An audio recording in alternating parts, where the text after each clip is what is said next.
बड़ी खबर इस वक्त आ रही है, यूएस के खिलाफ युद्ध में इराक भी अब उतर चुका है। देखिए, इराक ने कुर्दिस्तान में यूएस बेस पर अटैक कर दिया है। इराक में ही यूएस बेस पर हमला यहां पर कर दिया है। देखिए, यूएस बेस जो कि खुद अमेरिका का इराक में ही तैनात था, इराक ने वहीं पर अटैक कर दिया है। अब आप देखिए खुलेआम, इसके अलावा जो मातम भी यहां पर था खमेनी की मौत को लेकर इराक में यहां पर मनाया जा रहा था।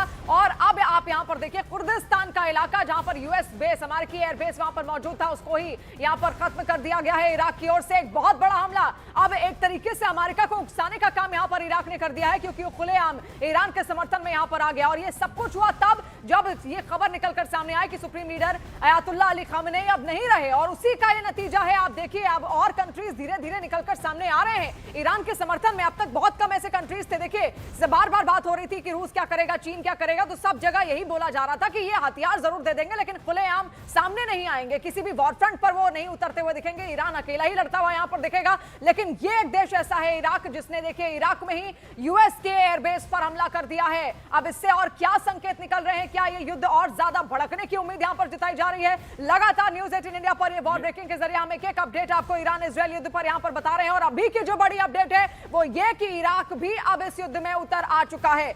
दीपक वोरा जी लगातार हमारे साथ बने हुए। दीपक वोरा जी, ये सब कुछ क्या खमेनी के जाने की वजह से हुआ, उनके मारे जाने की वजह से हुआ? इराक भी अब उतर आया है इस युद्ध में, अब क्या होगा? ये आपने बहुत अहम प्रश्न पूछा। एक चीज मैं बताना चाहता हूं कि अभी आप चर्चा कर रही थी कि खमेनी के बाद उनका बेटा या ग्रैंडसन या जो भी है वो आएगा, तो ये तो नाराज होते थे गल्फ की मोनार्की से कि बाप के बाद बेटा आता था, बेटे के बाद उसका बेटा आता था, फिर दूसरा बेटा आता है। कि आपकी फैमिली एंटरप्राइज है कि एक मुल्ले के बाद दूसरा, उसका बेटा मुल्ला, फिर उसके बाद दूसरा बेटा मुल्ला? ही नहीं, ये नहीं चलेगा। और जहां तक ये इराक ने हमला किया अमेरिकन एयरबेस पर, आई डोंट नो ये सही है कि नहीं, लेकिन जो मेरे को पता लग रहा है फ्रॉम माय इजरायली फ्रेंड्स, कुछ वहां पे हरकत की है, लेकिन ज्यादा। ये अपने आप में बहुत बड़ी बात है। इराक ने उसी एयरबेस पर हमला किया जो खुद उसके यहीं पर मौजूद है, तो सीधी चेतावनी है अमेरिका को। ये नहीं मैम, ये इराकी गवर्नमेंट ने नहीं किया है। ये हो सकता है कि किसी ग्रुप ने वहां पे किया हो जो ईरान का समर्थन करते हैं, लेकिन इराकी गवर्नमेंट सवाल नहीं पैदा होता कि वो किसी तरह से अमेरिका के साथ पंगा लेगी। सो आई डोंट थिंक सो। अभी थोड़ी खबर आ जाए सामने हमारे तो हमको पता लग जाएगा। बट ये वाइडर कॉन्फ्लिक्ट नहीं होगा मैम। वाइडर कॉन्फ्लिक्ट किस बात के लिए? अपनी जान कौन देगा एक मुल्ले के लिए? ना चीन देगा ना रूस देगा। They are not going to fight. वो हथियार देते थे, अब कैसे देंगे?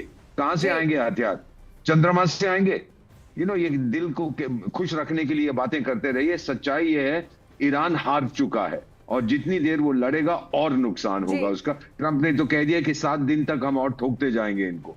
जी, तो जो आपकी बात से मैं यहाँ पर अनुमान लगा पा रही हूँ, यानी कि इराक ने ही जो हमला यहाँ पर किया, हो सकता है खुद ना किया हो, कोई ग्रुप इसके पीछे हो। एक तरीके से दीपक वोरा जी, फॉल्स फ्लैग ऑपरेशन की तरह बिल्कुल है। लेकिन उससे पहले एक तस्वीर ये डिस्क्राइब मैं यहाँ पर कर दूं। आप देखिए, ये जो तस्वीर यहाँ से निकलकर सामने आ रही है उसी जगह पर की तस्वीर है, इराक की तस्वीर है। इराक पर जहां पर हमला यहाँ पर हुआ है यूएस के एयरबेस पर। लेकिन अभी देखिए, आधिकारिक पुष्टि का इंतजार करना होगा। क्या इराक ने ही यह हमला कराया या कि कोई ऐसा ग्रुप वहां पर मौजूद है जिसने यह हमला करवाया है यूएस पे? क्या कहेंगे दीपक AK सिवाज जी इस पर? देखो, मेरे को लगता है कि इराक की जो गवर्नमेंट है वो प्रो यूएस है, वो ऐसा कुछ नहीं करेगी। मगर कुछ शिया हैं वहाँ पर, हो सकता है कि कोई ग्रुप हो जिसने आक्रोश दिखाया हो, उसने हमला किया हो। क्योंकि इराक गवर्नमेंट हमला करे ये बिल्कुल लगता नहीं कि मुमकिन है। ये हमें समझना चाहिए। और मिडल ईस्ट में अमेरिका के साथ सभी देश खड़े हुए हैं। और ये भी सच्चाई, ईरान ने अपने पैर पे कुल्हाड़ी मान ली है जब उसने हमला किया है। जो मिलिट्री बेसिस है उनके साथ साथ कोलेटरल डैमेज किया है इन्होंने।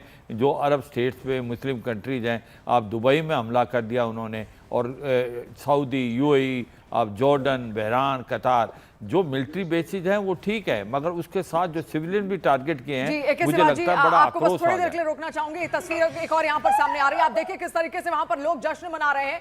ये ईरानियन लड़की है जो इस वक्त जश्न मनाती हुई यहाँ पर नजर आ रही है, क्योंकि खमेनी की मौत हो गई है। ये वही जेनजी है जो सड़कों पर उतरा भी था, विरोध किया गया था, क्योंकि खमेनी पर आरोप लगे थे कि वो रोजगार पैदा नहीं कर रहे हैं, वो बेरोजगारों को पैदा कर रहे हैं। इसके अलावा वो लगातार करप्ट हैं, भ्रष्टाचार के आरोप उन पर लगाए जा रहे थे।